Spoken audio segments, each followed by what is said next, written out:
We have a special guest actually live and in person, which is a rare occasion, especially certainly over the last 2 years. And I will call it the Democrat of the Day, which I know Matt likes to feature. This is Laura Bresnahan. She's running for the Minnesota State House in District 45A, which is out kind of west of here.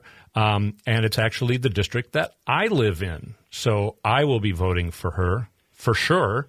And I've been working with her. I've gotten to know her now for, 6 or 8 months. She's a great person to hang out with, but she's also got such a long list of credentials. She is has a PhD in economics, PhD applied economist. She grew up in Minnesota. She grew up in Waconia. She and her husband decided to move back after her long list of career achievements over the years. They moved back because they want their two little kids to go to Minnesota public schools out in the area where we know the public schools are doing really well. And, she has advised the Congressional Budget Office in Washington, D.C. on Social Security funding. I'm going to let you add to the list, Lauren. It's so long I keep forgetting it. Tell me some more things about you. Well, first off, thank you so much for having me here as your speaker, Todd, and thank you to AM 950 for all you do for the voice of Minnesota. It is an honor and a pleasure to be here with you today. Like you said, I'm from Waconia. I'm a 4-H kid from Waconia with dreams of coming back and serving the great community that I grew up in to build an economy not only for my kids but for the rest of the kids in this state. So like me, when they go get a PhD or a medical degree or a law degree or become a very successful electrician, they're always going to have a job when they come back to Minnesota. So working on building an economy where we can all thrive and succeed in. Yes. Some other things. I'm actually now looking at a list of things. Tell me about you're on the National Board of State Society for Minnesota, right? What is that exactly? Sure. So that was when I was out in Washington, D.C. I am a proud Minnesotan like everybody else listening to this radio show. Minnesotans, we tend to go and come back. And wherever we go, we are proud to represent where we are from. So when I was out in Washington, D.C., I found all the Minnesotans I could. And I was working on the Hill at that time. I was at the Congressional Budget Office forecasting inflation in what's called the Forgotten Ford House building. So we're a little bit down the hill from the Capitol, and we're not connected through the tunnel system. But we serve the representatives and the senators to provide a nonpartisan view of where the economy is going, so they can plan their Social Security expenditures and so on. And through that process, I got to meet a lot of the staffers on the Hill, and I got involved in this Minnesota State Society, and I raised my hand to say, hey, we need to do more. I sought you out, and I wouldn't have it much rather that everybody knows that you exist and they don't have to search for you. So I was on the committee I was on their board to help them expand the voice of Minnesota in the community in D.C., and we would hold social gatherings. Oh, one of the fun things is that we were in the House Softball League. It was a defunct team for a very long time, but we got it together, and it was a bipartisan House softball team, and we had staffers from the Republican side and Democratic side, and we played other staffers from other states, and it was a really exciting experience and experiment, I would say. Yeah. Our sheets our T-shirts. My husband still wears it proudly. It was Minnesota on a stick. It was Minnesota in the shape of a pork chop. Okay, yeah. Very state fair-like. Mm. How do you think your skills in softball will help you if you get elected to the House? No, I'm just kidding. So many other things as well. I know one thing that I was really impressed that with all you do in your very busy career, you volunteer to help people prepare their taxes, low-income people. And you're also on the board of Cargill Veterans Military Support Network. Kind of give us a short explanation of what that is. Sure. That is one I am very, very proud to be part of. I can serve my country through my economic skills.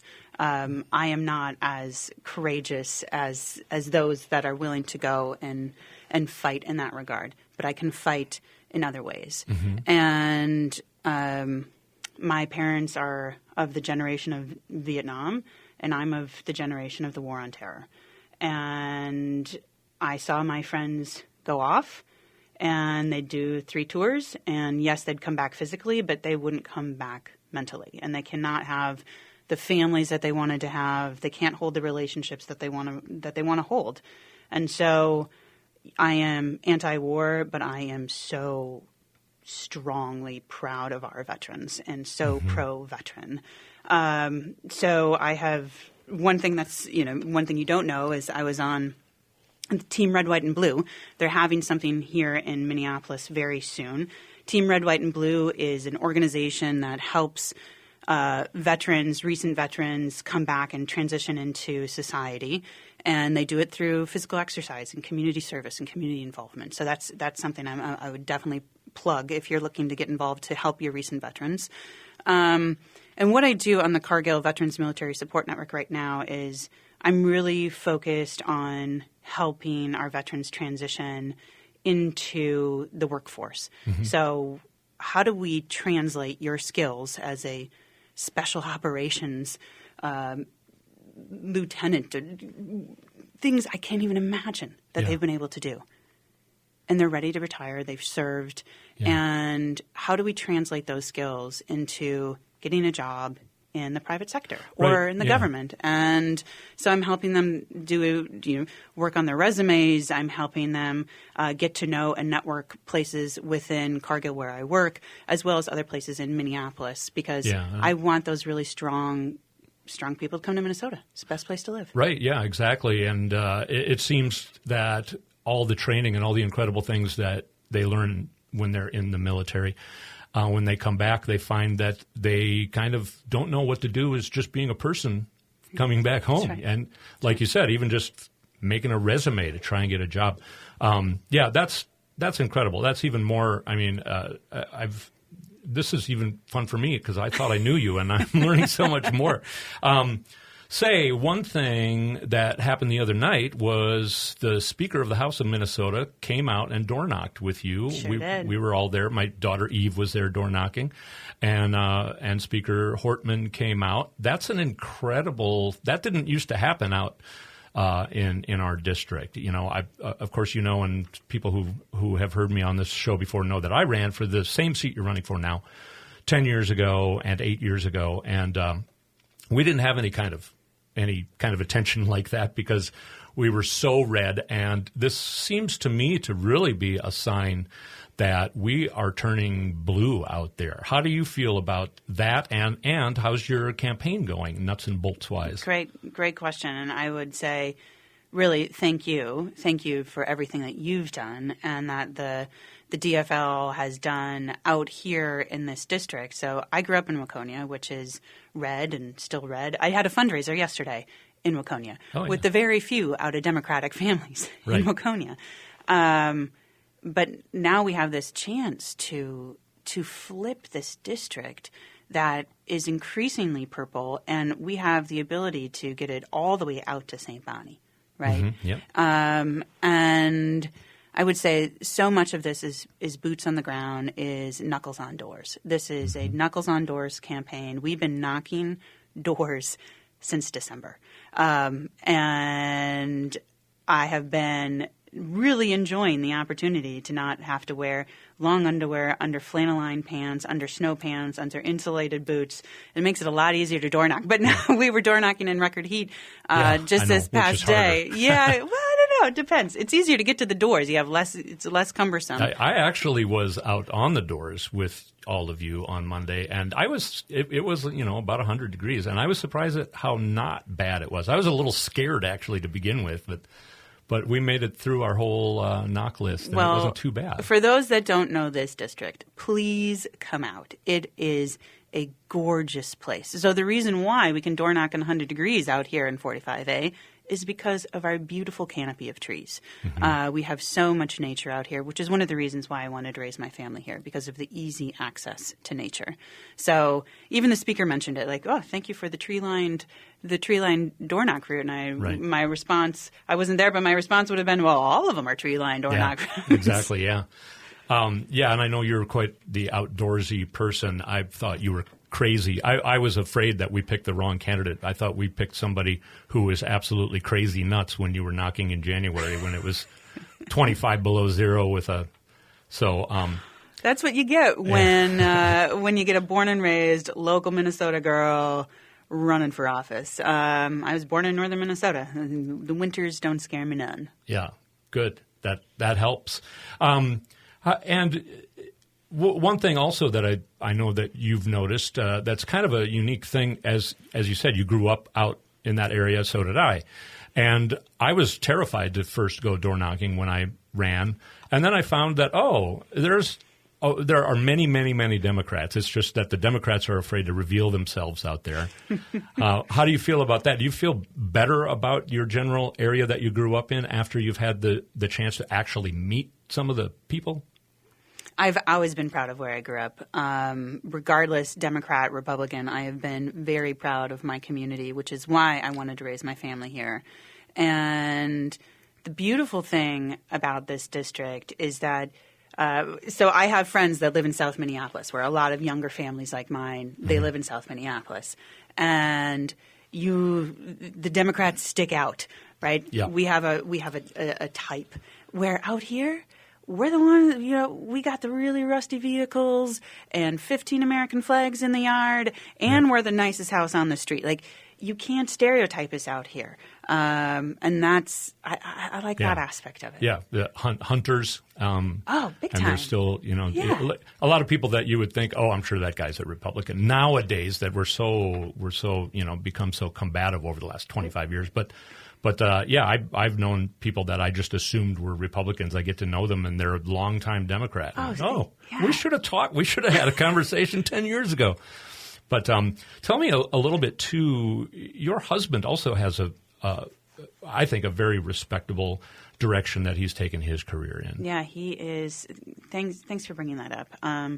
He is an advocate for mental health. Ever since we've met, he worked for the Centers for Medicare and Medicaid when we met, and late Senator Wellstone brought in the bill of we need to have mental health treated in parity with physical health. And my husband helped write that and get it drafted all the way until now, where it is the law of the land. Yeah, it was legislation. He wrote a bill. Yep. And it is now the law of the land. And he, at the Centers for Medicare and Medicaid, helps get that drafted and get it prepared and get it out to the states. And now he's flipped to the other side to help. So now he's in private practice, and he's helping the insurance companies, and he's helping the states make sure that their laws and their practices are in accordance with federal law. And it has been fascinating. And he didn't know that being on this side, so on the private side, that he could actually have so much influence and really be able to help those with mental health in a way that he couldn't do when he was working for the government. Yeah. Just impressed with him. Your parents have always been teaching you that public service is an important thing. I know you've steered your whole career basically planning to someday do something like you're doing right now, going into public service, which people forget that's what quote-unquote politicians are doing. They're trying to take care of things. It's a big sacrifice to run for office. You're a working mom, full-time working mom, and you're still running for office and taking the time to get out there and campaign. I know I happen to know that your goals in your campaign, your fundraising goals, are going extremely well. We've even gotten word that you're like on the top tier of all the Democrats in the state as far as the nuts and bolts part of your campaign. I'm proud to have met you and gotten to know you and work for your campaign. And I know that you have to get going, but it would be great to have you on for the whole 2 hours. What's everybody talking about right now? Well, many, many things, but one of the main things is the economy, inflation, things that you're an expert in. That's right. And it would be great to have you on as, from your point of view. And maybe someday we will. But if people would like to hear more from you or know more about you, tell us where they should go. Sure. I have a website, Bresnahan for House, Bresnahan for House. You can also find me on social media on all the outlets, or you can just give me a call or send me an email. I am busy. I am a working mom. We need more working moms in public office. There are very few of us out there, and we're losing that voice. So thank you for your time, and I'd be happy to come and talk about recession indicators, when we can expect this high inflation to go away. You name it, I'm studying. Just how powerful Governor Walz is in that he was able to create inflation worldwide. I'd love to hear more about how he achieved that. I don't know if I can talk about that one. Again, Bresnahan for House. It's Bresnahan. FORhouse.com. Please go there and you can find out more information about Lauren Bresnahan running in 45A, the district I live in. Thank you so much for taking the time out of your extremely busy schedule to actually show up live and in person. It's way more fun than talking on the phone. I hope you also had a nice time. And so thanks again for coming. Thank you, Todd. Thank you, AM 950.